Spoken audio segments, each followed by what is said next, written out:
नमस्कार दोस्तों आज की कहानी बहुत ही इंटरेस्टिंग होने वाली है। कृपया कहानी पसंद आए तो लाइक एंड सब्सक्राइब जरूर कीजिएगा। बाणासुर की नगरी में एक राजा राज्य करता था जो धार्मिक और अपनी राज्य तथा प्रजा को हमेशा खुशहाल देखना चाहता था। वह अनेक प्रकार के कार्य करता था जो अपने प्रजा के विकास के लिए आवश्यक हो, जैसे कि कुएं खुदवाना, तालाब का निर्माण करवाना तथा अनेक प्रकार के रहने के लिए उनको मकान का निर्माण करवाना, जिससे कि उनकी प्रजा खुशहाल बनी रहे। एक दिन राजा ने अपना वेश बदलकर अपने राज्य का कार्यभार देखने के लिए निकला। चलते चलते उनको एक प्यास लगी। कुएं के पास पानी पी रहे थे। तभी एक वृद्ध आदमी अपने बेटे से कह रहा था, आज शाम को हमारे घर में चूल्हा कैसे जलेगा? कुछ बनाने के लिए अन्न तक नहीं है। राजा सब देख रहे थे। उन्होंने उस वृद्ध आदमी को बोला, इस राज्य के राजा ने तो अनेक प्रकार की सुविधाओं का ध्यान रखते हुए भी आपको भूखा सोना कैसे पड़ रहा है?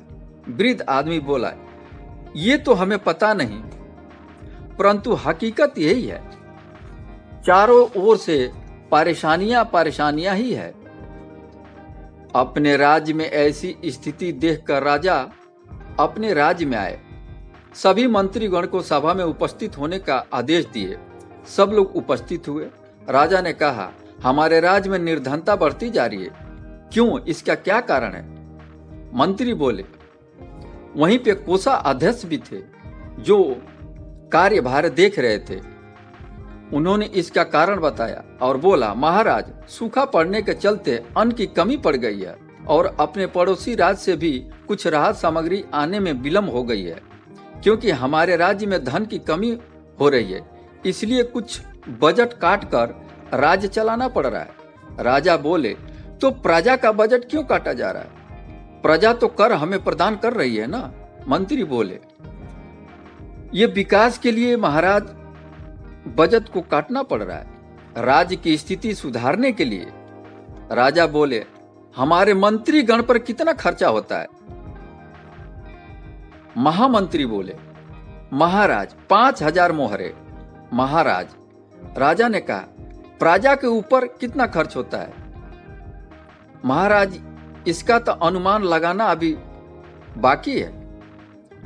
प्रजा के ऊपर और बोझ नहीं डाल सकता। राजा बोले, क्योंकि प्रजा अगर 1 किलो चावल में अपना गुजारा कर रही है तो हमारे मंत्री गण के लिए 5000 मोहरे क्यों? इस बात पे सारे सभा में उपस्थित मंत्री बोले, महाराज, राज्य का कार्यभार चलाने के लिए इतना मंत्री गण को धन की आवश्यकता पड़ेगी, क्योंकि उनको एक राज्य से दूसरे राज्य तक बातचीत तथा व्यापार के लिए हाथी घोड़े की व्यवस्था करना पड़ता है। राजा बोले, ये तो कई सालों से चला आ रहा है। हमारे बजट का आधा हिस्सा तथा हमारे मंत्रीगण का आधा हिस्सा प्रजा के गरीबी दूर करने के लिए उपयोग में लाई जाए। इस आदेश से बैठे सभी मंत्रीगण का विरोध करने लगे, किंतु राजा का आदेश कौन टाल सकता है? राजा बोला, राजा अगर भूखा रहकर भी अपनी प्रजा को सुखी देखना चाहता है, वही राज्य करने योग्य है।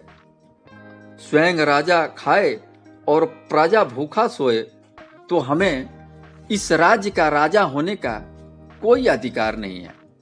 राजा ने कहा, हमारे बजट से तथा हमारे महारानी की बजट से भी आधा हिस्सा काटकर हमारे गरीब प्रजा के कल्याण के लिए लगाना शुरू कीजिए। मंत्री ये सब देख रहे थे। कोषाध्यक्ष ने कुछ रोकने की कोशिश की, परंतु महाराज ने बीच में टोकते हुए कहा, हमारा आदेश है, हुक्म का तामील हो।